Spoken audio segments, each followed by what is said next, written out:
building somewhere that wasn't used anymore, or needed to have a purpose, then maybe we could allocate some money to establish a state nursing home for sex offenders. Well, first of all, we do have a state law that keeps sex offenders away from schools.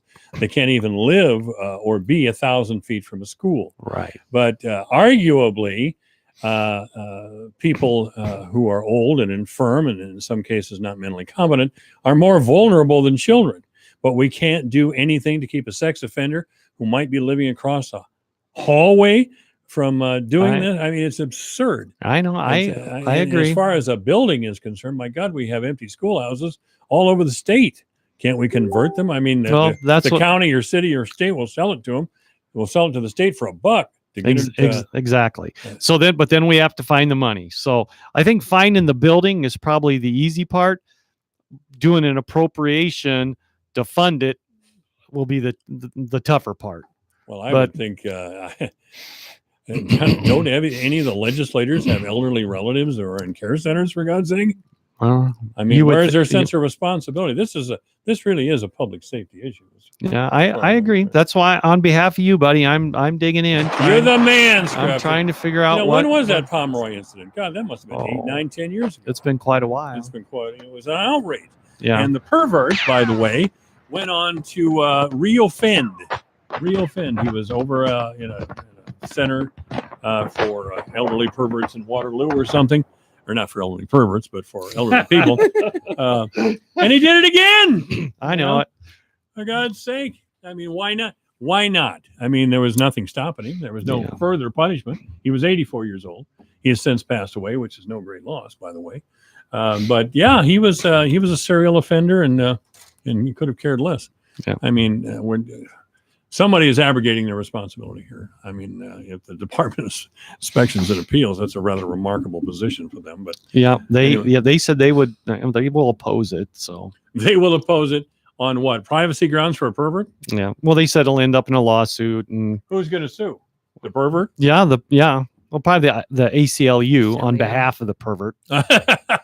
No, really, I'm sure that's what would happen, Mike. Yeah, I suppose it would be. I mean, oh wow. Anyway, that's what I did this week. Way to go, Mike. What the hell is wrong with Paul Pate, by the way? Oh, what a screwed up mess. That is such a big mistake that's huge. I actually believe somebody will primary him. A Republican. They should run against him, and he should. I mean, if you were running a business, or if you were employed in a business and that was your job, you would have got fired. You'd have been fired for this kind of negligence. So, and so now we're going to start the whole process over again. Oh God! What we're talking about is the Secretary of State, Paul Pate. Met him several times. Nice guy. Cedar Rapids asphalt contractor. His family's well known in the Cedar Rapids area, and apparently he was. His office was supposed to.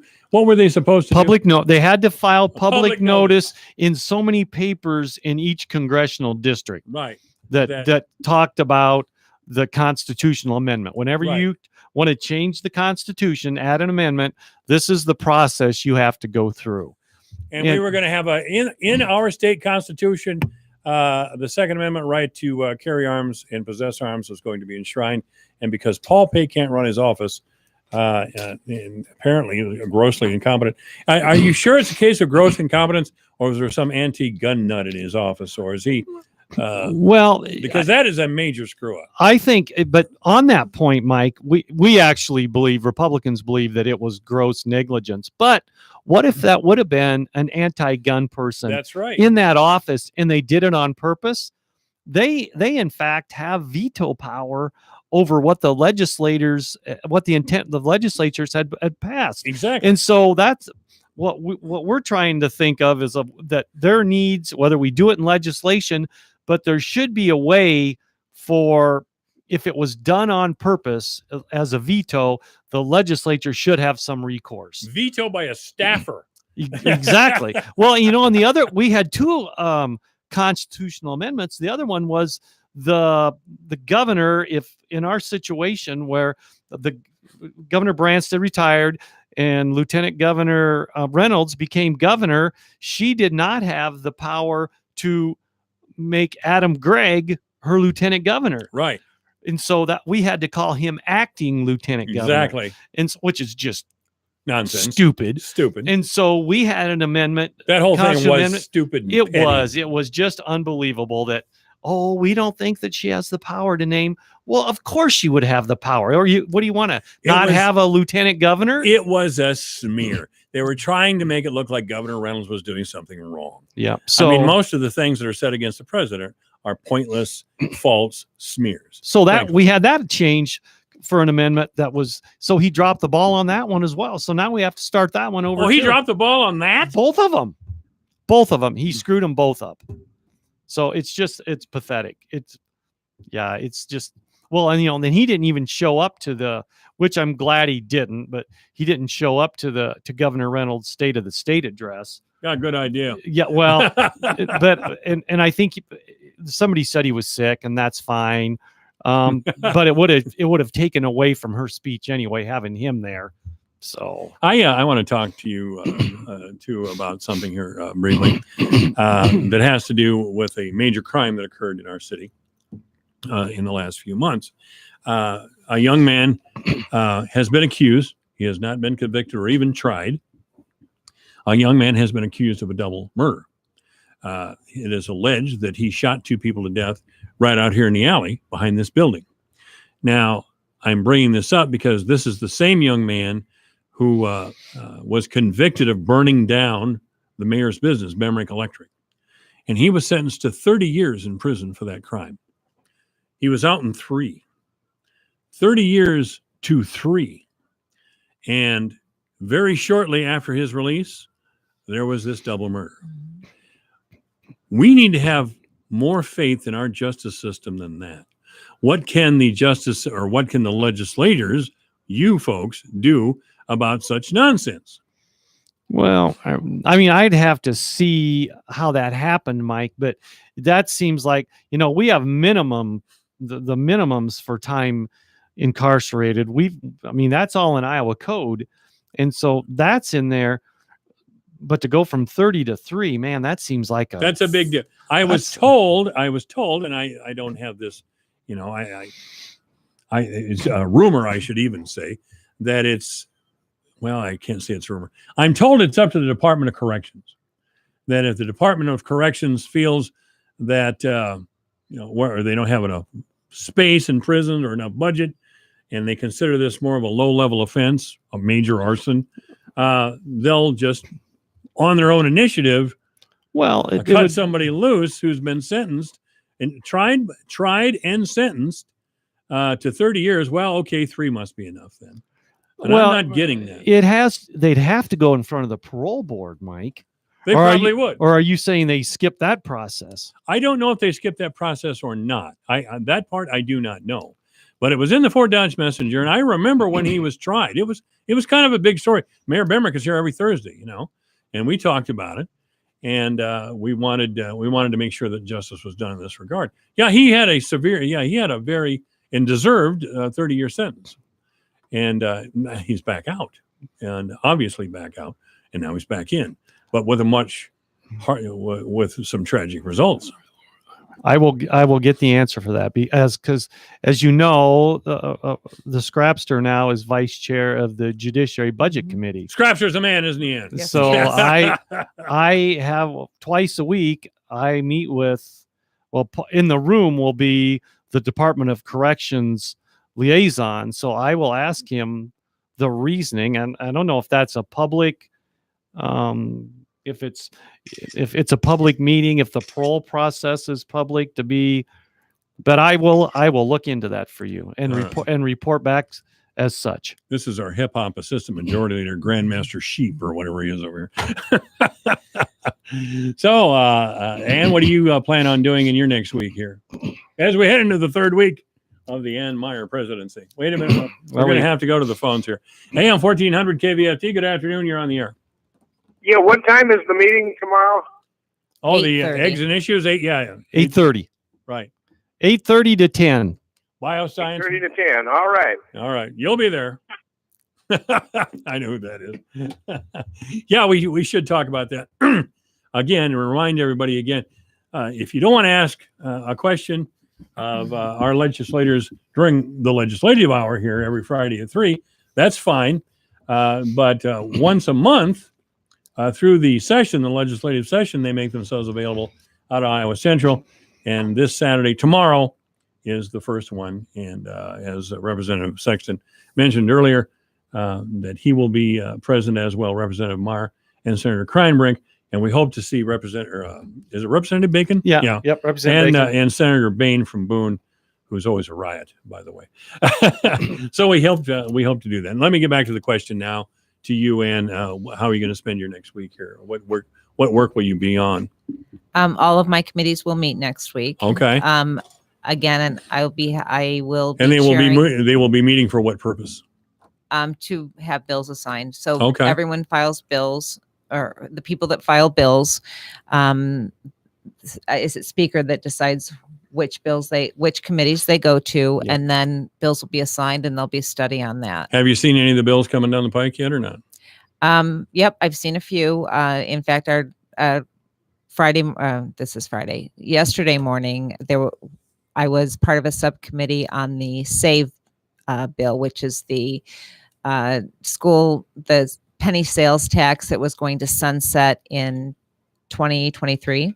23 or 29, yeah, somewhere in there. It was going to sunset. So this is just a bill extending that. So schools have the ability to bond to build infrastructure against that penny sales tax. Okay. So that went well. It passed. Everyone was in favor of it.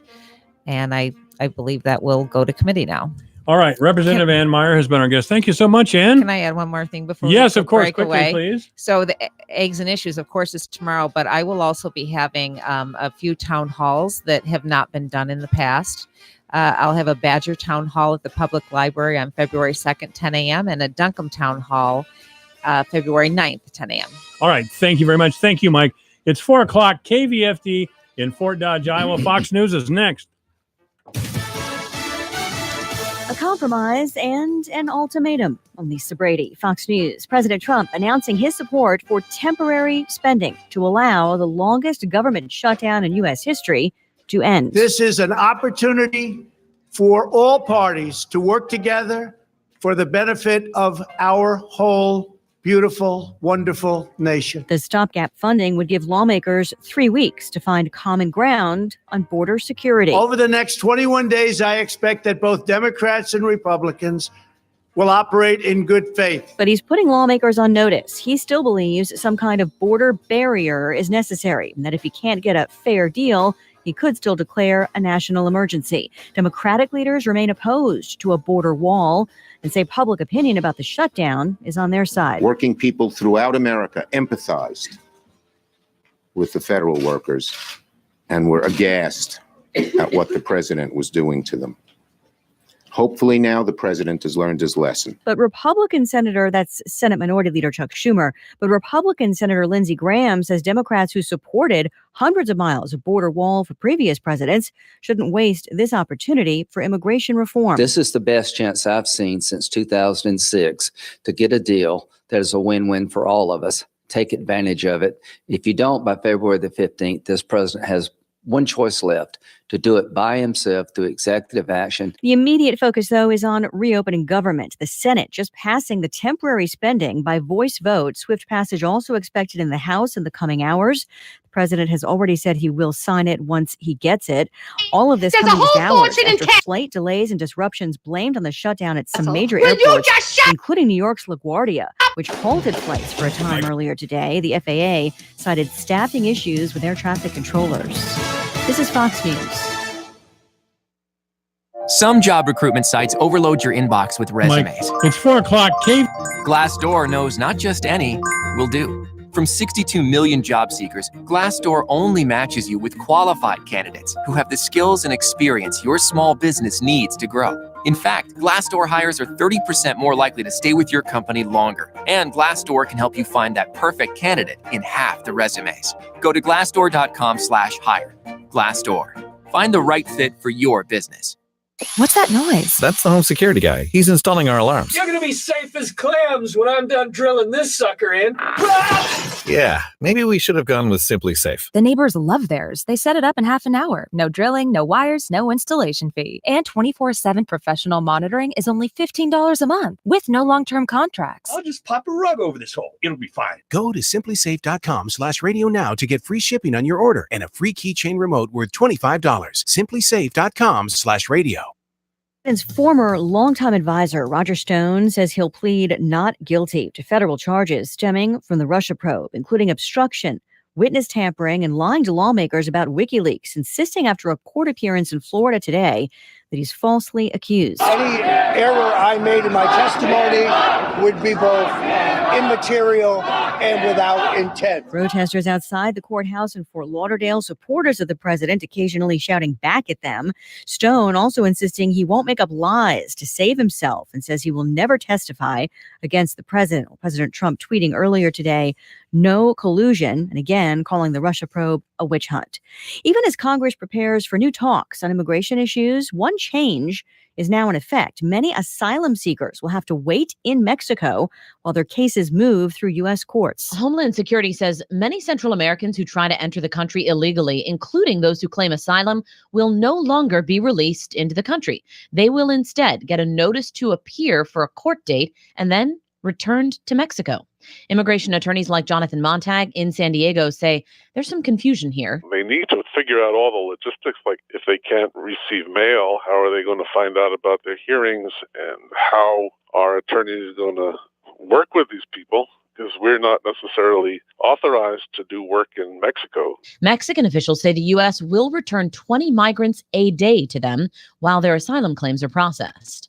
Jessica Rosenthal, Fox News. Secretary of State Mike Pompeo just announcing that former U.S. diplomat Elliot Abrams will lead efforts on Venezuela, where the U.S. has recognized an opposition leader as being the legitimate president of Venezuela.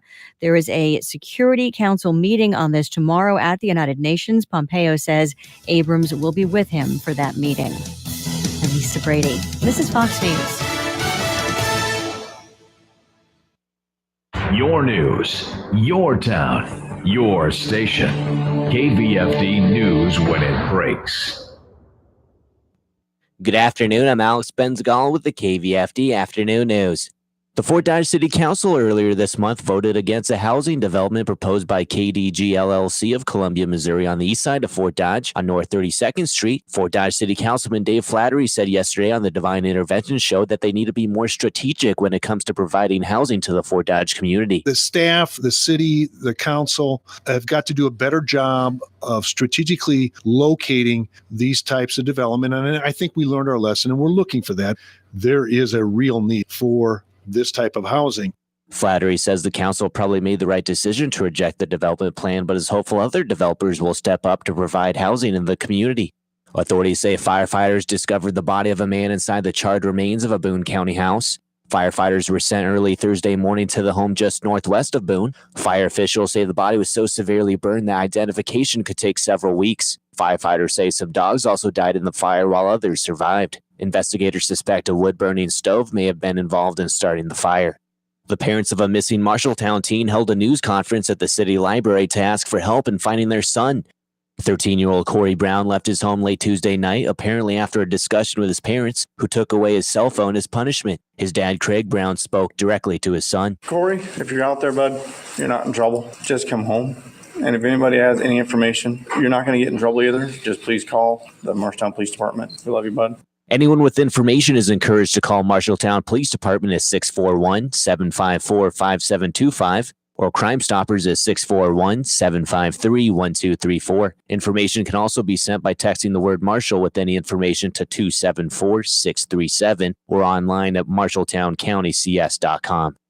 Fort Dodge basketball is hosting Mama Beisch Night at the FDSH gym tonight, paying tribute to Heidi Beisch, who lost her life in an automobile accident in December. Fort Dodge hosts Southeast Polk in a girls and boys doubleheader starting at 6:15 with radio coverage on 92.1 The Eagle. St. Edmund hosts Clear Lake starting at 6:15 with radio coverage on Sunny 99.7. South Central Calhoun is at Newell starting at 6 o'clock with radio coverage on 105.9 The Beach. This has been Alex Benzagal with the KVFD Afternoon News. Have a great day. Here's the AM 1400 KVFD weatherology forecast. Overcast this afternoon with a high of 15. North winds 5 to 10 miles per hour. Mainly cloudy skies tonight. Lows level off around 3 below. Cloudy skies expected tomorrow. Chance for snow. High of 21. Chance for snow Sunday and Monday. Upper teens Sunday, near 10 above by Monday. From the Weatherology Weather Center, I'm meteorologist Jennifer Wojcicki. Currently, it's 12. Current price times 1,000 acres, carry the one. These days, it's hard to make the math work for your soybean fields. The BASF Liberty Link system with Liberty herbicide makes it easier. Start with a 2+ bushel per acre yield advantage. Add in lower system input costs and more complete weed control, and you get an extra $33 or more of profit potential per acre compared to Asgrow Roundup Ready to Extend soybeans. Grow smart with Liberty Link and BASF. Always read and follow label directions.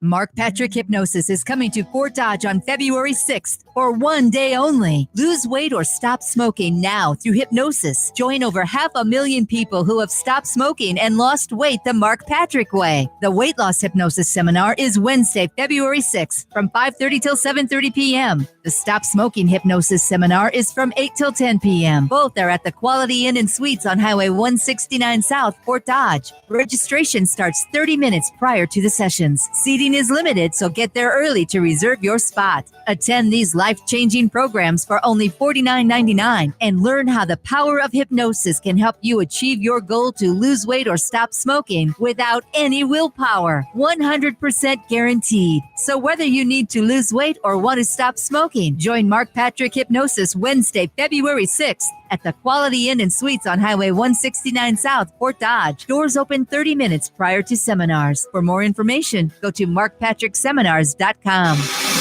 Michael Devine at AM 1400 KVFD. Listen to this. Making radio great again. I don't understand what is preventing you from laughing this off and giving me a big hug. If you don't listen to him, you suck.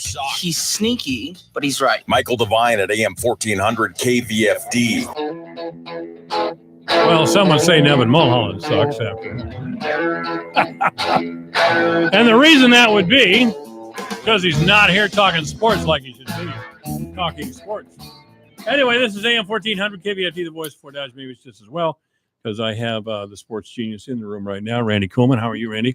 Hi, Mike. How are you doing? I'm doing real good. I guess it doesn't take much of a genius to talk about what happened and decide what happened last night at the U of I Michigan State game. I mean, Iowa, Luke Garza especially comes charging out, and he's playing a great game, and Iowa's looking terrific. They go into the locker room with a 50-42 lead. They come out, and Michigan State goes on a 24-2 tear, right, and blows the game wide open, and the Hawkeyes lose. I'll turn to you, the old coach. Yeah. What happened in that locker room, for God's sake? I think there's a simple answer to that, Mike, is the Hawkeyes went cold. Boy, did they ever. And that shooting in the second half was nothing like it was in the second. Yeah, and Michigan State played very well in the second half and took Iowa apart. But to me, it really shows you how important, with the three-point line today, how important that shooting is. And, Iowa was getting open shots from the three in particular, and they just couldn't knock them down in the second half. I think they were probably 2 for 15 or something from the. What happens to a team when that? I mean, it's funny. Shooting is that way. If you recall the game before, was it against who was it against? Nebraska or somebody? No, Illinois. Iowa was like 13 of 15 from the 3-point line, and then the next game they can't throw it in the ocean, and so. That's really the truth in this case, I'll tell you. And the thing about the 3-point shot is when you miss, a lot of the rebounds come out long, and they can lead to, with a good team that fast breaks like Michigan State, that can often lead to easy fast break points for them, and that's exactly what happened in that 20-4 run or whatever it was. geez, they had about 4 straight fast breaks for dunks or layups off of missed threes, and the 3-point line wasn't friendly to the Hawks in the second half. I thought Iowa's defense was pretty good, even though Michigan State scored like 51 points on them in the second half. Yeah, but still, a lot of that was fast breaks off of misses, and Michigan State got hot. So it just goes to show you how important that shooting is in basketball. Iowa State's the same way. When they get hot from the 3-point line, and boy, they're tough to beat. But if they go cold, then they're very beatable. And every team kind of falls in that category unless you're so dominant inside and around the basket. And there's not that many teams that are this year. But, Iowa scored pretty well inside. Garza had 20 points against Michigan State inside. Cook had a decent game. He had a lot of shots go in and rim out on him, but still was effective down low for the most part. But that 3-point shooting just failed Iowa big time in the second half. Yeah. And it just spurred the Michigan State engine offensively. And then once Iowa got down by about 12 or 14, the air just went out of it them. really did. Yeah. I rarely have seen. It's not that I haven't seen a team turn around. I've rarely seen a team turn around and the other team just completely vanish. They vanish from the game.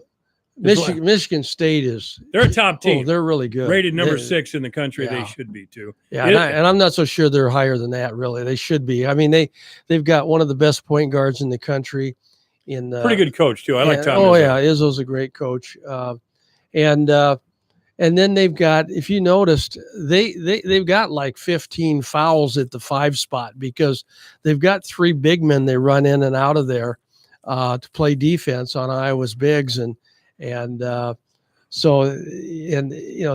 a lot of depth. They played 10 players. They've got some kids that can really shoot it. The Cassius Winston, the point guard, is one of the best in the country.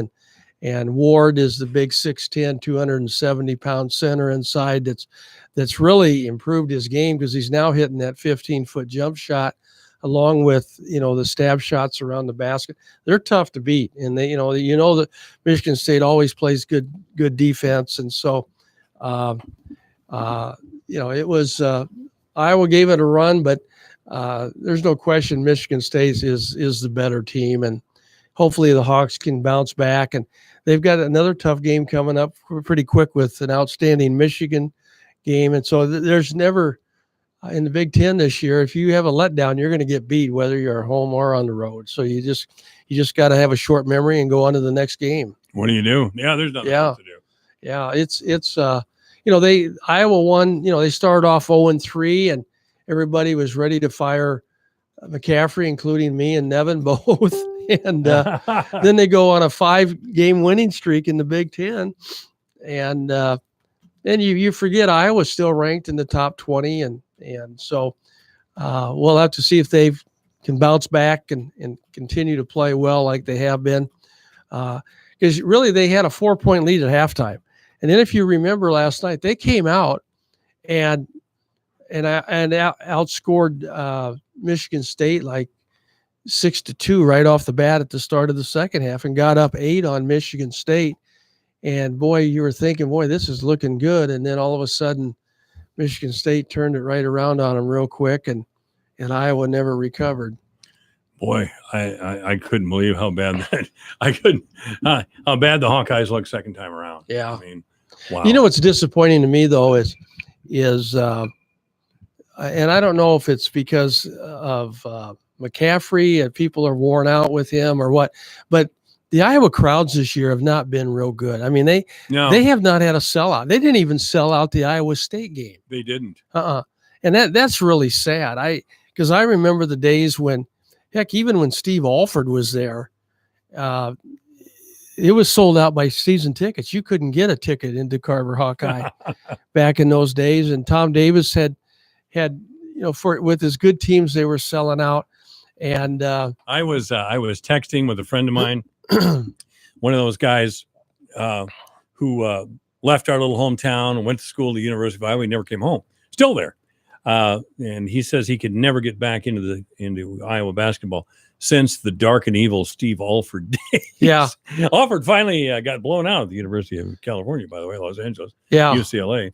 But he's had a remarkable career for someone who is a known jerk. I mean, almost everywhere he went, somebody said that he was an arrogant, entitled jerk. Yeah. Yeah, Steve Alford was an I guy, everything was he about was, me wasn't he? first. But yeah, and then the Licklider period at Iowa really killed Iowa basketball because Forgot about him. That's how significant he was. And here I am being insulting. Licklider tried to do his best job, and he came to Iowa with a good record. I think he'd been Butler, yeah. And he had a good reputation for being a top-notch coach, and came to Iowa and just couldn't. I mean, the program just went flat. The fans became apathetic, and and I've always said that your fan base can be very positive or very negative, but if they're negative but they're still passionate, that's still a pretty good thing. But when they lose their passion and become apathetic, that really hurts you, because that's when they don't come back to watch you play. That's and I hope the fans, the students are back now, and I hope they get behind the program and Phil Carver Hawkeye like the old days, and that really helps the team. And they had a pretty good crowd. I think they almost sold it out against Michigan State. And granted, they gave away some free tickets to students and what have you. They did, didn't they? Yeah, and it all had to do with the weather. It was Iowa City's got a lot of snow, and it was frigid down there Thursday night, and they were worried about the weather keeping people away. So, it turned out they had a good crowd, but the game certainly ended up in a very disappointing fashion, so they've got to bounce back, and I'm not sure who they got next. It may be Michigan, but they've got some, I don't have a poster anymore. I still got my football poster. Yeah, but they've got some tough games. They still got a lot of tough games ahead of them, and so hopefully they'll bounce back, and then the Cyclones are kind of in the same boat. They're now, what if they 4-3 in the, I think they're 4-3 in the conference or something like that, but they're right there, a couple games behind the leaders now, because Texas Tech got beat, Kansas has been beat, and by Iowa State, of course, and by West Virginia. So Kansas got 2 losses. Iowa State only has 3, so they're still in the hunt.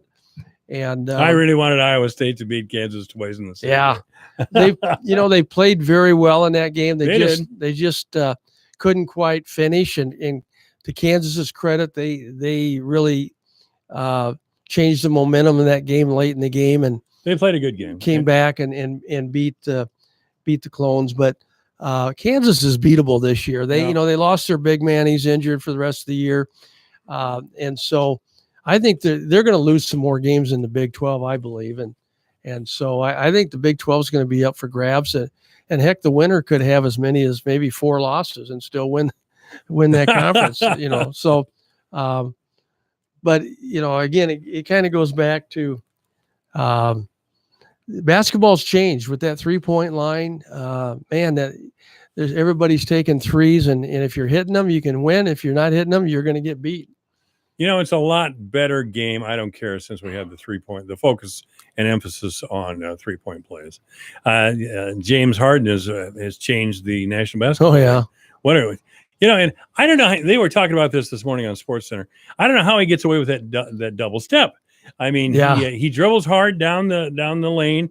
He stops, steps back, takes another step back, then he shoots and drains a 3 usually. But where's he getting the second step there? Well, he gets a little superstar treatment by the officials. He does, doesn't he? Yeah, but he backs up twice and he shoots. He's on a heck of a run. He really is. And he's tough to guard because he draws a lot of fouls as well. But yeah, it's changed both the pro game and in the college game. I've said this before though. You still like to see players be able to slash to the basket and score. Scottie Pippen slashing to the basket. And I think the college game needs to widen the lane and go to the pro lane, to widen that lane out and spread out, get people out of that lane a little bit more, and that opens it up. That's why they did it in the NBA, because they wanted more space for people to take the ball to the hole. And the players now in college they're big kids, and heck, they're bigger in college now than they were in the NBA when they widen the lane. And so I'd like to see the college widen that lane. And they're also talking about maybe moving the 3-point line back even further in college basketball. So I don't know if they'll do it. Not all the way back to the NBA line. I just assume they wouldn't do that personally. Hell, let's go for the 4-point play if you want to. If you want to move it back to center court or something. Yeah. I mean, maybe that's the way the game is going. We're having these bombers from God knows where. Give them a little and more incentive to try to shoot. Well, to do a little trivia here, Mike, to see you probably, I don't know if you remember this, but Dean Smith at North Carolina was a big proponent of the 3-point line. Yeah. And he was able to convince the ACC 1 year to give it a try in conference games only. And you know where the 3-point line was when they first put it in the ACC? Where? It was just outside the free throw line. Oh, really? Yeah. I think you're right. Yeah. And it was, it was an 18-foot jump shot was a 3-point shot back then. And they did it. They did it for 1 year, and then they did away with it. But they eventually brought it back because it was getting so congested in the lane that they felt like they really had to incentivize the game to become more of a shooter's game. And sure, boy, did that work, because now it's turned into a 3-point shooting game. And even they'll tell you, even the centers now, they're in college, they get to the college campus and the coaches they start teaching them how to shoot threes. They want that 5 guy to be able to go out to the corner and knock down threes. That opens up the lane for driving and things like that. So I was in California in the early 70s, and I was always watching the Lakers. Yeah. And the Lakers at the time had Wilt Chamberlain, who was later in his career then, and he was past the dunk stage for the most part. But they had a couple of great guards, Jerry West, of course, and Gail Goodrich. And the whole game was to get West or Goodrich close enough to the basket so they could shoot. I mean, they were inside shooters all the way, and they ran and ran and ran, and they had a great team. But and now looking back at that, and I've seen some replays recently. I don't know, somebody was doing a retrospective on Wilt Chamberlain or something, but boy, they just didn't shoot outside. They didn't shoot outside the free throw line. The whole idea was to get in close to the basket and shoot a short jump shot or layup or something. But now they're feeding it to the corner and they're feeding it out to the 3-point line. Yeah. I mean, they'll go down. You'll see in the NBA. And it's changed the game for the better as far as I'm concerned. Well, I've seen in the NBA and even in college a little bit, they'll have a 2-on-1 fast break, and one of them will stop at the 3, and they'll kick it. Instead of taking the layup, they'll kick it out to the 3, for an open 3-point shot. So, it's changed the game. But as you see, and when you watch games, I watched the Iowa-Illinois game, and Iowa took a lot of threes, and they were hitting them all. Illinois took a lot of threes and couldn't make any of them. Poor old Illinois. And Iowa beat them by 25 points. So, again, it comes down to that shooting, so there's a real premium on shooting. And if you're a perimeter player and can't shoot, it's going to be tough for you to succeed at the college level. AM 1400 KVFT. Good afternoon. You're on the air. Hello. Hey, hi, Mike. It's Steve from Steve California. Booth. Yeah. Yep. I'll tell you, your buddy there. This is Steve Booth, who's a longtime friend of Nevin Mulholland, who's not here, by the way. Steve, he's running late. Can you believe that? He's not showing up for his own sports show. How does that work? Buddy? I don't know how to. I was kind of wondering if you were going to call, because the LA Rams are in the Super Bowl here, first time in many, many years. Oh, yes. I mean, the last time, I guess they were the St. Louis Rams. They were the St. Louis, and they had a great team. Kurt Warner was quarterback. Oh, yeah. Marshall Falk. They were legit. They were real legitimate. Greatest show on turf. Yeah, greatest show on turf. And, I guess they, was it just that one play? Was it they stopped them on that one play. They came up a yard short or something. Right. They're driving for that touchdown. Yep. But well, there's a lot of whining going on in New Orleans, that's for sure. Like all of a sudden, Sean Payton wasn't kicked out of the league for a whole year for taking shots at the quarterback. I remember the Saints and the Vikings. My Vikings, when Brett Favre was a quarterback that season, I mean, the play was over. Favre had either thrown the ball or handed it off, and he was way out of the way. And here came some linebacker and took a tremendous shot at Brett Favre, and it affected the outcome of the game. So don't cry for me, New Orleans Saints. Okay? And Sean Payton, just shut up. Just really. Well, Mike, come on. You don't think they got screwed on that no call on that? Yeah, they deserved it as far as I'm not a fan of. Yes, they did get hosed. The refs blew it, and it couldn't happen to a nicer bunch of guys. I mean, with the exception of Drew, he's a nice, he's a strong quarterback, and a Hall of Fame quarterback. But as far as the coaching staff and the management down there and the ownership, well, to show you how bad it was, and did you see? I saw today where they actually fined that defensive back for a helmet-to-helmet hit on that play. So he got fined for a helmet-to-helmet hit, but there was no pass interference. No call.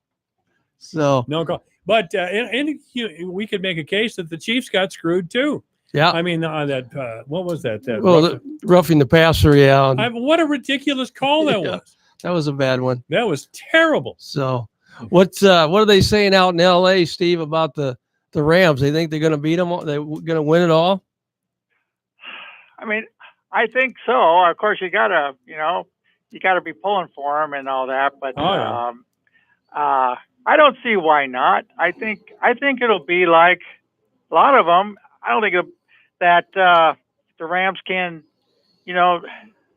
stay in their lane, do what they do, run the ball, and then let that open up the play action passing. I think that would look good and put pressure on.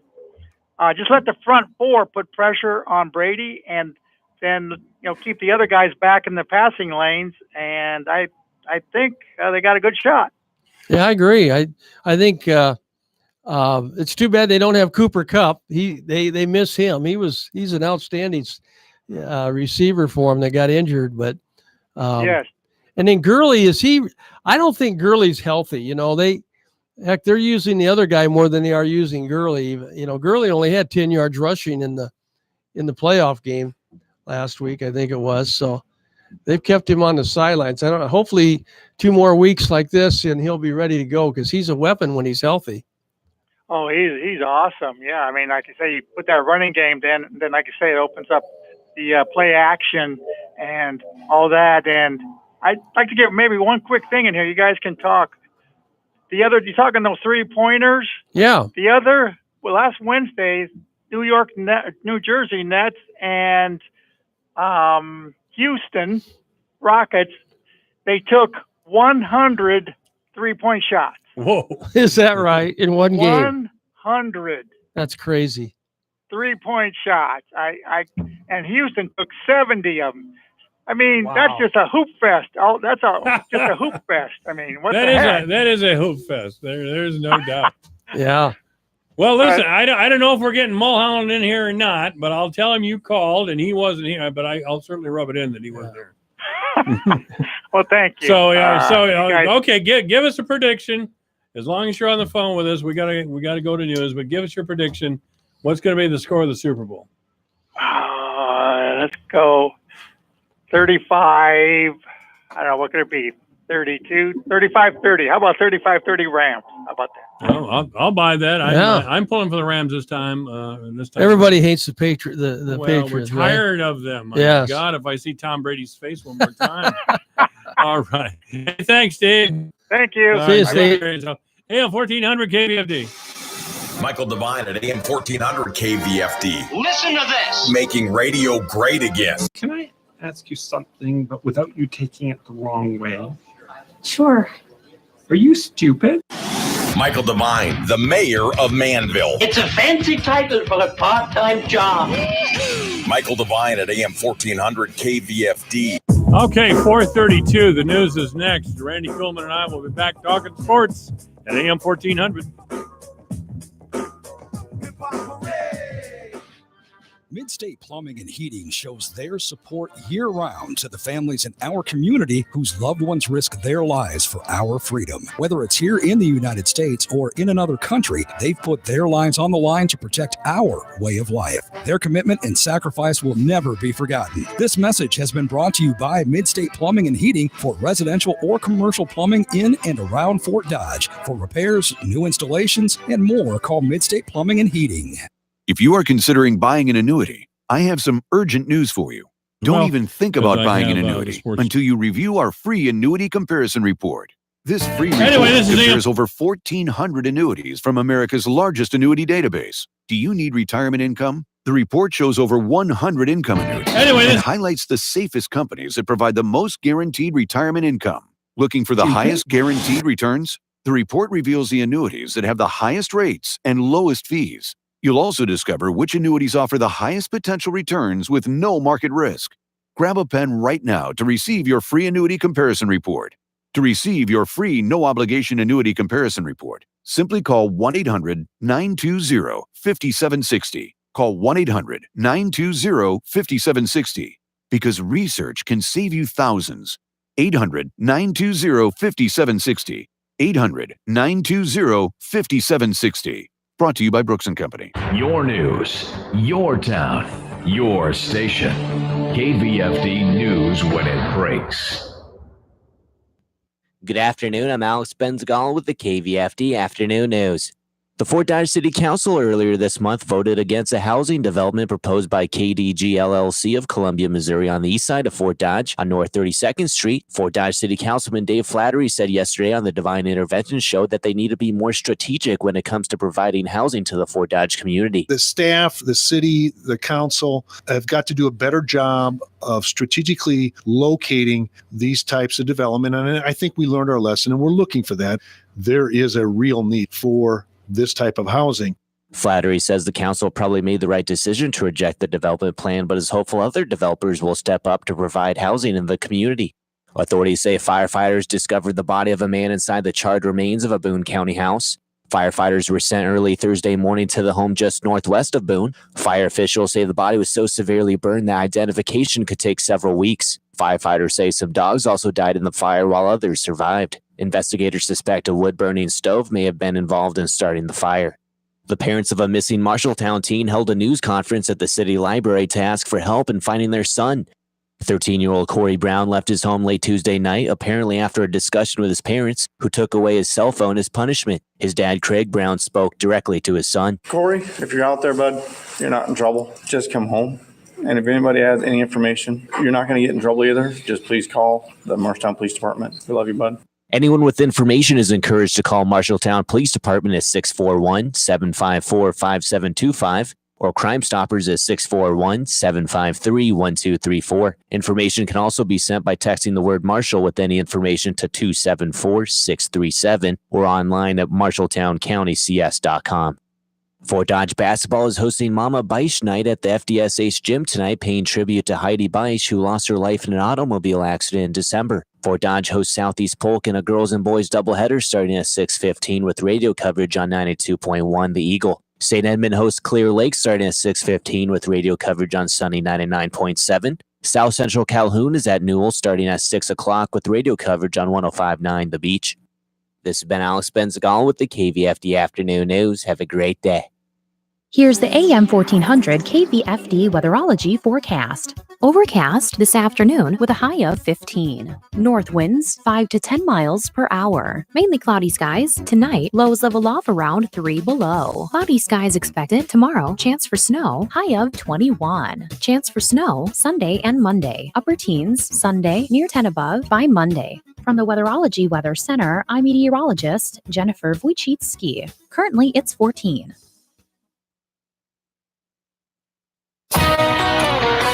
From the Fox Business Network, the winning streak continues on Wall Street. The Dow rallying 183 points on Friday, helping push the blue chips to a fifth straight week of gains, which is the longest streak since last August. Meantime, drivers benefiting from lower gas prices. The national average for regular unleaded now at $2.27 a gallon, up slightly this week, but still 30 cents lower than this time last year. Now, there could be a speed bump at the pump. That's because oil prices are back on the rise, now above $53 a barrel. New worries about supply amid the recent turmoil in Venezuela, putting new pressure on those prices. And striking out with a swoosh, starting next year, Nike will become the official uniform and footwear supplier for Major League Baseball. It'll be a 10-year deal. No word yet on the financial terms. Nike's stock price up slightly on Friday. With the Fox Business Report, I'm Connell McShane. Allergy sufferers, my name's Nigel. As a wise and educated owl, I know the difference between what's wise and unwise. Suffering needlessly with allergy symptoms, unwise. Getting a free 10-day sample of Zysol, quite wise. Zysol is the allergy medicine that's just as effective at hour 24 as at hour 1, which makes getting a free 10-day sample one of the wisest things you can do. So don't be unwise. Be wise all and visit Zysol.com for your free sample today. Use as directed. Good Samaritan Society Manson is looking for a registered nurse to be a part of their leadership team and serve as MDS and rehab coordinator. RNs applying for this 30-hour-a-week position must be in good standing with the state of Iowa. If you want to enjoy the benefits of working in a Bronze Award 5-star Christian care facility, apply online for the MDS position at good-sam.com. That's good-sam.com. Good Samaritan Society is an equal opportunity employer. Women, minorities, and veterans are encouraged to apply. Loffersweiler Funeral Home is pleased to announce the addition of our crematory. I'm Luke Loffersweiler. The addition of our on-site crematory is another example of how we consistently exceed expectations and deliver a standard of service that is 100% guaranteed. At Loffersweilers, we're honored to give your family our assistance and expertise, taking care of even the smallest details before, during, and after the funeral, so you can begin the healing process. We're Loffersweiler Funeral Home, Fort Dodge, a trusted friend of the family for over 160 years. Liberty Mutual Insurance knows you're focusing on the road right now, so we'll just describe our new online banner ads to you. They're bright, welcoming, and clickable, with a perfectly stacked headline that reads, Liberty Mutual customizes your auto insurance so you only pay for what you need. You'll find yourself drinking in this banner ad for minutes on end and wondering about your own insurance choices. Go to libertymutual.com for a customized quote and you could save. Liberty, liberty, liberty, liberty. Coverage is underwritten by Liberty Mutual Insurance Company and affiliates. Equal housing insurer. Hi, I'm Robert. I have 4 kids, 11 grandkids, 5 great-grandkids. I live with HIV. It took me a long time for my wife to convince me that it was okay to ask for help from people who understand what I'm going through. So I reached out to the Iowa Department of Public Health and found out I qualified for Ryan White services. The support is quite impressive. They help me with medication and medical care, financial stuff, transportation, counseling, and even housing if I needed it. They treat me with respect and help me to understand that I'm not alone. Did you know there are over 3,000 Iowans living with HIV? I didn't have a clue. But I know now that how we take care of ourselves, how we manage our care, are 2 of the most important ways we can live our best lives. I'm living with HIV, not dying from it. Why wait? Reach out for testing and care services at stophiviowa.org. This is Gary Rima, the voice of the UNI Panthers, and you can listen to exciting Panther sports right here on the Voice of Fort Dodge, AM 1400, KVFD, Fort Dodge. Michael Devine at AM 1400 KVFD. Listen to this. Making radio great again. I don't understand what is preventing you from laughing this off and giving me a big hug. Michael Devine, the Doctor of Truth. Does anyone have anything they'd like to confess? At AM 1400 KVFD.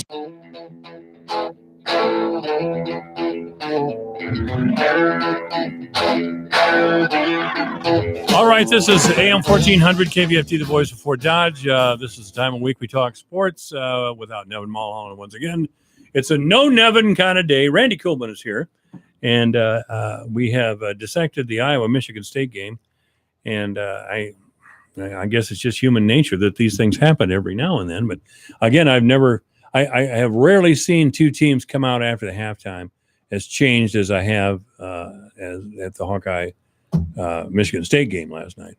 that was quite the thing. Yeah, quite the thing. Well, there's an interesting thing in sports with football and basketball, and it's called momentum. And it's hard to describe, but there's a phenomena there that when one team gets the momentum, gets the momentum, whether it's football or basketball, all of a sudden everything in that game changes. Mm-hmm. All of a sudden in football, you're completing passes, you're moving the ball, your running game's working, and you're a different team. And in basketball, the same thing can happen. You can shooting is kind of contagious. You've seen it. You see it with free throws as well as regular shots. If a team gets hot, there's just kind of a momentum, a confidence there that all of a sudden everybody's throwing in the shots, or if you start missing, then everybody starts missing. And I've seen it 100 times or more in high school and college basketball, even in the NBA. And it's just part of the game that, and coaches can't control it. It's really a phenomena in the game that's hard to overcome. When they say, once the team gets that momentum, you're at a real disadvantage. So, that seems to have been the case. Yeah, last night. Wow. Yeah, so, and like I said, you see it in football, and sometimes things can happen. At halftime, you could have the momentum going in, and at halftime, you come out a little flat or whatever. So again, it happens in both games. The Super Bowl will be interesting. I have a hard time betting against the Patriots just because. Oh, I do too. I hate to admit it, but dang it, Belichick just seems to be able to game plan in a way that gives them a huge advantage, and you look at what they did against Kansas City, how they came out and ran the ball right down Kansas City's throat, and they found some weaknesses and ways to exploit that, and Belichick is a master of that. And so it'll be interesting though, because the Rams have a great defensive line, and they got the best defensive player maybe in the NFL in Donald. He was a defensive tackle, and then they got Ndamukong Suh, the other tackle, and so they've got a solid defense, and they've always had that great offense. And of course, the biggest celebrity in La La Land is not a movie star right now; it's the coach Sean McVay. The 32-year-old genius over there running the show, and so far he's proven that he is, because he's got them in the Super Bowl, and it's an interesting story. I mean, and a lot of coaches now, a lot of new head coaches in the NFL are being hired, either because they know Sean McVay, maybe they work for him, or they look like him. It's amazing. Everybody wants that young offensive-minded coach now to be their head coach. Mm-hmm. And how old is this kid anyway? I mean, I shouldn't even. McVay is 32 years old. I thought. To us, I guess he is a kid. I don't know. Yeah, and he's quite a prodigy, really. I mean, when you look at what he's accomplished in a couple of years in LA, and I don't think there's very many coaches who became head coaches at his age. I don't know right off the top of my head. No, absolutely. And this is his second year? I think it's either second or third year, but I'll tell you, he's, he replaced, I think, Jeff Fisher, who they thought was going to do a great job for the Rams out there, and they ended up firing Fisher, and then McVay gets hired and comes in and turns the ship around. And they've made some great moves. I mean, they've added a lot of talent since McVay's been there, and so they've got, and then ironically, their defensive coordinator is Wade Phillips, who's like 72 years old. That's right, he is, isn't he? Well, he was a former coach of the Jets, wasn't he? Let's see. Wade's been a million places. I'm trying to think. He has. Or maybe it was maybe he was down in Texas. Actually, I think he was the head coach of the Cowboys for a couple of years, and then you might be right on that. And has been a defensive coordinator in a number of places, and is very highly respected, obviously. But Yeah, it's kind of unique that your defensive coordinator is 40 years older than the head coach. I mean, well, it says something about that young man that he would look at a 72-year-old man, yeah, and say, "I want this guy on my staff." Yeah, getting back to the playoff game with that pass interference call that was not made, it's going to be interesting to see if the NFL. There's a lot of pressure right now on the NFL to incorporate. Or give coaches the chance to challenge officials' calls now, and with pass interference in particular in the NFL, if you do pass interference 40 yards down the field, that's where they put the ball. So it could be a 40 or 50-yard penalty. And I would actually, and I know a lot of people hate the replay and all of that, but man, they actually do replay pass interference calls in the Canadian Football League. So it's being done up there. I think it wouldn't be a bad idea to allow coaches to challenge an official's call or non-call on pass interference. I don't think you can do it on other things. Then that gets crazy. You can't do it on holding or other things like that, or even like that bad call against the Chiefs with Brady on the roughing the passer. Otherwise you'd be stopping the game all the time. But on some of these pass interference calls where it's a game-changing thing, I would be in favor of it. But it'll be interesting to see if they do that or not. Here, Wade Phillips has been the head coach at the Los Angeles Rams, or excuse me, he's defensive coordinator now. I'm reading obviously off the screen. He has been head coach for the Denver Broncos, Buffalo Bills, Dallas Cowboys. He's also been the interim head coach of the New Orleans Saints, the Atlanta Falcons, and the Houston Texans. No kidding. Yeah. And his dad was Bum Phillips. I did not know that. Oh, yeah. Bum was quite the guy. He was quite the guy for the Houston Oilers. And he was. And the old Houston Oilers team, there's Bum with that big old cowboy hat on in his insulated vest, or looking for just like an old Texas cowboy. AM 1400 KVFD, good afternoon. You're on the air. If you had Nevin on there, he knows that Wade Phelps is Bum Phillips' kid. Well, if we could just get you here, that would help. Yeah. We had Steve Booth here from California.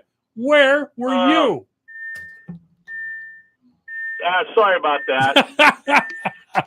Yeah. I got waylaid today, guys.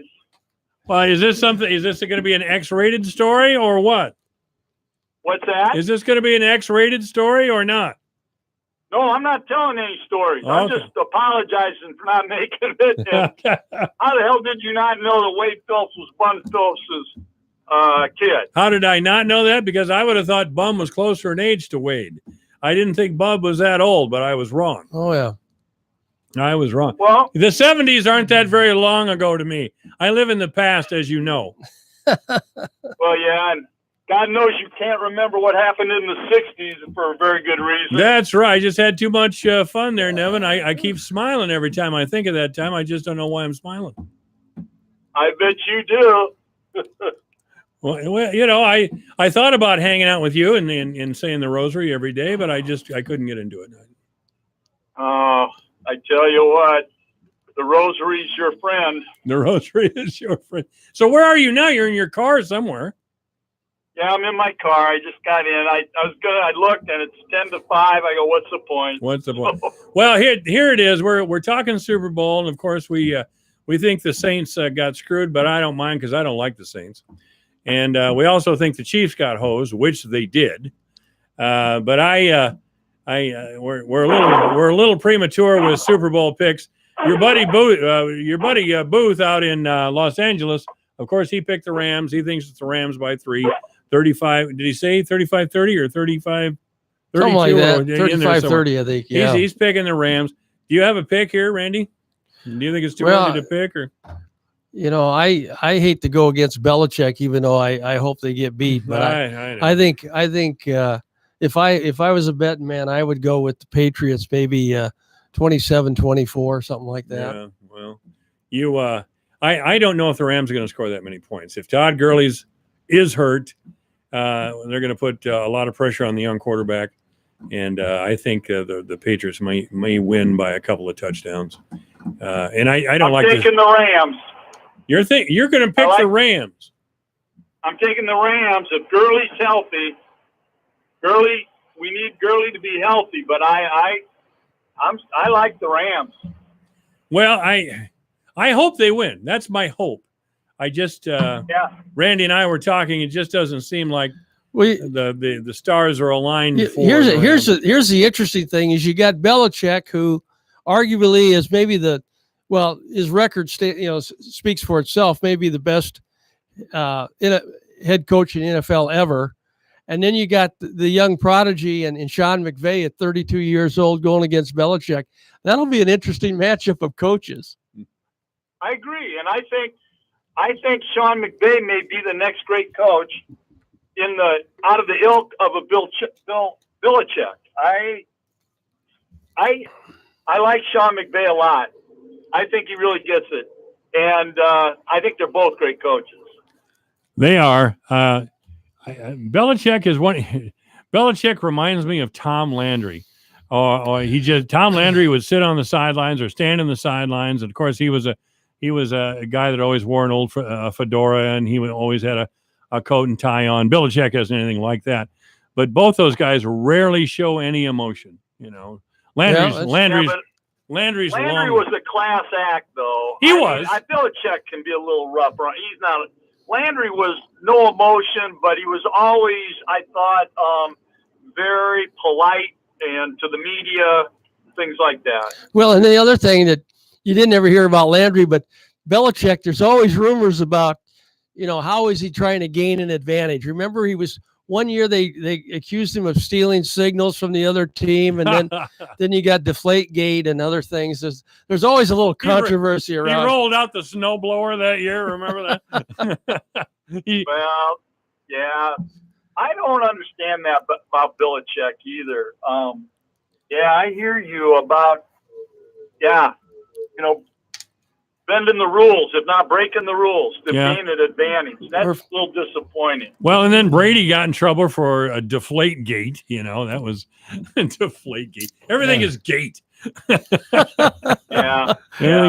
Everything is gate. Yeah. Everything is gate. All right. So, what are you leaving? Fellas, big game tonight. He's got 7:30, Blue Jays and Butler. Pink out. Blue Jays. Okay. Oh, yeah. So you haven't even been here. You gave me a Creighton poster and told me you wanted in a position of prominence, and it's prominent. You just haven't been here to see it. It's prominent. All right, I'm going to get in. We got it. I know it. Sorry about that. What's your prediction tonight? Blue Jays Butler. Oh boy, that's a tough one. If I had money on it, I'm just going to bet with my heart here. I'm going to go with the Jays, but that's a tough one. The spread's 2.5. I think Creighton is favored by 2.5, and that they are. So they're at home. Butler matches up really well with Creighton. Really well. They're not a good matchup for us. Creighton's tough at home, though. They play well at home. Yeah, but you know what? We haven't won a home conference game yet. Really? Yeah, we've only played 2, but we've won 2 games on the road and we've lost 2 games at home. Really? Yeah. What's Creighton? We got a 3-game. Here's an interesting fact. If we win tonight, we will have started the week out. On Monday night, we're in last place in the Big East. If we win tonight, we will be tied for 3rd. So everybo's 500 in the Big East is what you're saying. Yeah. What's Creighton's record so far? We're 2-4. We will be 3-4 and tied for 3rd place in the Big East. Yeah. Well, that's all right. That's all right. All right. Yeah. Well, we'll take it. And then, but we have 2 more games at home. Our schedule was front-loaded. We had to play Marquette and Villanova right out of the chute, and we had 2 games on the road. So a really tough 4 games right away, and then we had to go to St. John's. So actually the schedule now favors us. So we could get on a little bit of a roll, possibly, I hope. What happened? Randy and I spent quite a bit of time talking about the Hawkeye Spartans game last night. Did you see it? I did. Oh man, I did. What do you think happened in that second half? Well, Randy and I talked a little bit about it. First of all, and Randy pointed this out, but Iowa just did not shoot well, and Michigan State in the last 15 minutes of the game shot remarkably well. Right. I mean, remarkably well. They were huge. And they took away. They started guarding inside, and I thought when I was watching, and Iowa just missed some shots that they made in the first half. Let's face it. But there's something about, I don't want to get down on Fran. I did that, and he proved me wrong here right after I mouthed off. But I just don't. That was a bad 15 minutes that Iowa couldn't stop the bleeding, and they never could. I mean, what was it, a 42 to 12 or 13 run they went on? 24-2. 24-2. Yeah. Boy, that's insane. You got to be able to do something, I think, to stop the bleeding or at least start scoring some points. And no, it all went south. I'm sure they're really, really disappointed. Yeah, they are. 'Cause I really had visions there at halftime that the Hawkeyes were going to beat Michigan State. And I'm okay with Michigan State. I like Tom Izzo. He's a tough coach. He's a smart coach. He's not a jerk. He's not a Steve Alford or somebody like that. He's a good guy. But I was really hoping, of course, the Hawkeyes would win. Anyway, I don't know what happened to the St. Anne's kids last night, but they got beat as well. So I guess we'll be back. Well, they didn't play bad. They played pretty well. It's a tough loss. They had the ball. They're down by 2 with 30 seconds left of the game. They missed a 3. And then they had the foul. But they had a shot. And they're playing a little short-handed. So yeah. Who's the voice of the St. Edmunds Gales now? Who's calling those games? Mike, I don't know. Yeah, I thought you work at that station. I should know, shouldn't I? Yeah. You're right. All right. Nevin Mulholland has been our guest. Thank you very much, Nevin. All right. See you later. See you guys. See you, again. Nevin. All right. Randy Coleman is here. Thank you so much, Randy. You bet. Thank you. You bet. Have a good weekend. All right. Some great sports talk here today at AM 1400 KVFD. Want to wish you a great weekend. We'll be back next Friday to talk sports. It's 5 o'clock in the afternoon. Going to be brutal cold the next few days, so be careful. Yeah, thank you for listening to this program, by the way. You could have gone somewhere else, but you came here, and I thank you. This is AM 1400 KVFD, KVFD in Fort Dodge, Iowa. Fox News is next. One down, one to go. I'm Lisa Lacera, Fox News. Next stop, the House, after the Senate passes 2 resolutions that would reopen the government until February 15th. Fox's Joy Piazza has more live. The House is taking up those bills this hour. One's to reopen the government. The other is to pave the way for lawmakers to negotiate funding border security. Democrats have been opposed to a border wall, but House Speaker Nancy Pelosi says she thinks both sides can find common ground. I'm optimistic. I see every challenge or every crisis as an opportunity to do the right thing for the American people. Hundreds of thousands of federal workers who were affected by the partial government shutdown are expected to get back pay. Lisa? Joy, but President Trump saying the measure must include funding for the border wall. If we can't do that, then we'll do, obviously, we're going to do the emergency because that's what it is. It's a national emergency. As for the State of the Union address, which was supposed to take place on Tuesday, Fox is told by a source it's not physically possible to hold the address on Tuesday. The date now being considered is the following Tuesday, February 5th. Former diplomat Elliott Abrams will lead U.S. efforts on Venezuela. That announcement from Secretary of State Mike Pompeo. Elliott's passion for the rights and liberties of all peoples makes him a perfect fit and a valuable and timely addition. This week, the Venezuelan people have rejected former President Maduro's illegitimate rule. Pompeo adding Abrams will accompany him to the UN Security Council meeting on Venezuela. No, the Nevin. U.S. and several other nations have called 100 Maduro to step KVFT. down, recognizing opposition leader Juan Guaido as the leader of Venezuela.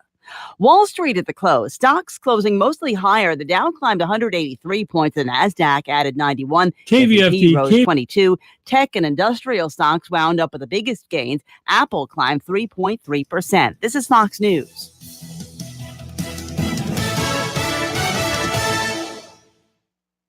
36 days. That's how long it takes the average company to find their next hire. Glassdoor can help you quickly find the right job candidate in half the resumes. From 62 million job seekers, Glassdoor only matches you with qualified candidates who have the skills and experience your small business needs to grow. And Glassdoor hires are committed. They're 30% more likely to stay with your business longer. Go to glassdoor.com/hire. Glassdoor. Find the right fit for your business. What's that noise? That's the home security guy. He's installing our alarms. You're going to be safe as clams when I'm done drilling this sucker in. Yeah, maybe we should have gone with Simply Safe. The neighbors love theirs. They set it up in half an hour. No drilling, no wires, no installation fee. And 24/7 professional monitoring is only $15 a month with no long-term contracts. I'll just pop a rug over this hole. It'll be fine. Go to simplysafe.com/radio now to get free shipping on your order and a free keychain remote worth $25. Simplysafe.com/radio. Campaign. Your news, your town, your station. KVFD News when it breaks. Good afternoon. I'm Alex Benzagal with the KVFD Afternoon News. The Fort Dodge City Council earlier this month voted against a housing development proposed by KDG LLC of Columbia, Missouri on the east side of Fort Dodge on North 32nd Street. Fort Dodge City Councilman Dave Flattery said yesterday on the Divine Intervention Show that they need to be more strategic when it comes to providing housing to the Fort Dodge community. The staff, the city, the council have got to do a better job of strategically locating these types of development. And I think we learned our lesson and we're looking for that. There is a real need for this type of housing. Flattery says the council probably made the right decision to reject the development plan, but is hopeful other developers will step up to provide housing in the community. Authorities say firefighters discovered the body of a man inside the charred remains of a Boone County house. Firefighters were sent early Thursday morning to the home just northwest of Boone. Fire officials say the body was so severely burned that identification could take several weeks. Firefighters say some dogs also died in the fire while others survived. Investigators suspect a wood-burning stove may have been involved in starting the fire. The parents of a missing Marshalltown teen held a news conference at the city library to ask for help in finding their son.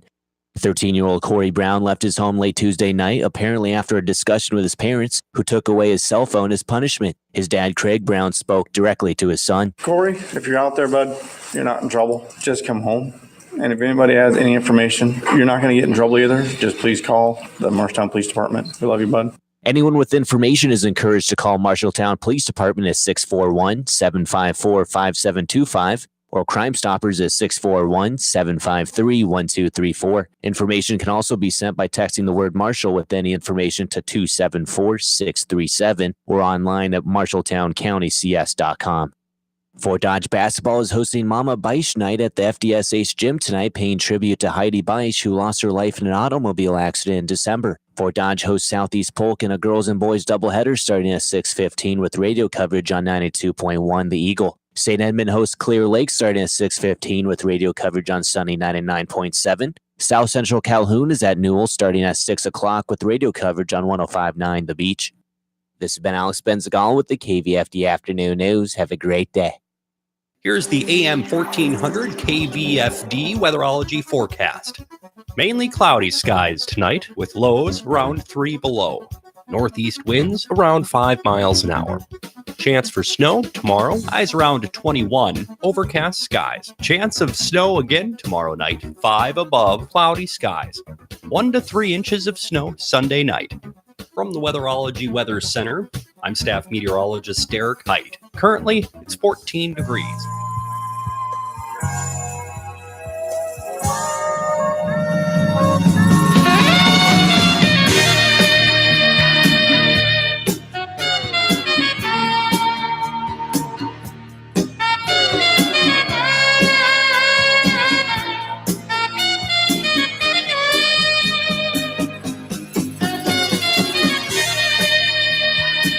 Live from the headquarters of Ramsey Solutions, it's the Dave Ramsey Show, where debt is dumb, cash is king, and the paid-off home mortgage has taken the place of the BMW as the status symbol of choice. I'm Dave Ramsey, your host. Thanks for joining us, America. Open phones at 888-825-5225. That's 888-825-5225. Starting off this hour is Alfred in Corpus Christi, Texas. Hey, Alfred, how are you? doing great. Thank you for taking my call. Sure. Are you on a speaker? Your phone sounds funny. Yes, yeah, I'm on speakerphone. You're going to have to get it off a speaker, and I'll come back to you when you get that figured out. The Kelly already told you that once. Brandon is in Memphis. Hey, Brandon, how are you? Hey, I'm doing great. How are you, Dave? Better than I deserve. What's up? So I have about $105,000 left on my mortgage, and that's the only debt that I have. And after I budget everything and pay all my bills and everything, I have about $1,800 left over. And so I was wondering, would it be a good idea to start investing $1,000 a month now, or just use that extra money to pay on my mortgage? Okay, you're debt free except your mortgage. You have your emergency fund in place of 3 to 6 months Yes, of sir. expenses. I have about $10,000 in savings. All right. Then the next step would be baby steps 4, 5, and 6. 15% of your income should be going into retirement savings. Are you doing anything towards retirement investing at this point? No, sir, not yet. Okay. And what is your household income? About $50,000. Okay, cool. So $7,500 a year would be 15% of your household income. And so, you just set that up. Do you have a 401k at work? No, sir. Okay. Then you set that up as a Roth IRA. And you can do that. I mean, you basically knock it out with one Roth IRA. It's $7,000 a year or $6,000 a year you can put in it. So you can do a little bit in your name. Are you married? Yes, sir. Okay, a little bit in your name, a little bit in your wife's name. You can put $4,000 in each if you want, something like that. Once you're doing that and you set that up as a monthly hit on your checking account, going straight into mutual funds, into a Roth IRA, any money you have above that, baby step 5 is start to think about kids' college. Do you have kids? No, sir. Okay, then we skip that one. And baby step 6 is we pay everything else on the mortgage. So what that does is it gets you started with a real serious investment. Now, how old are you? 22. Okay. If you invest 15% of your income for the rest of your life, you'll have $10 million. Okay. Or more. Yes, sir. And my wife isn't working yet. She's actually going to start working full time once she gets out of school. Yeah. And we pay cash for her school up until now. Perfect. And that will increase then the 15% going into retirement. And on top of that, then you'll have more money to throw on at that mortgage and knock that mortgage out. I suspect you're probably going to be millionaires around 30 to 32 years old. That's pretty cool. So let me ask you this question real fast. If I could do more than 15%, should I? Once I'm debt free? No, everything else goes to the house. Well, knock I'm the talking house about once I pay off the house. Oh, once you pay off the house, that's baby step 7 then, and there's nothing left to do then but become very, very wealthy and be very, very generous. So yeah, you max out everything in your retirement and you do more investing, but you also do some living. There's only 3 things you can do with money: give it, live it, and invest it. Right. And you ought to be doing some of all 3 all the time. And Yes, you're doing a really good job, man. I mean, you're a studly 22-year-old. You got this going, man. I'm proud of you. Very, very well done. Allie is in Louisville, Kentucky. Hi, Allie. Welcome to the Dave Ramsey Show. Hi, Dave. Thanks very much for taking my call. Sure. What's up? So I bought a property in Canada in 2008 and for $470,000. Why? Because I was just stupid. Were you living there? So I lived in Canada for 10 years and I moved to the U.S.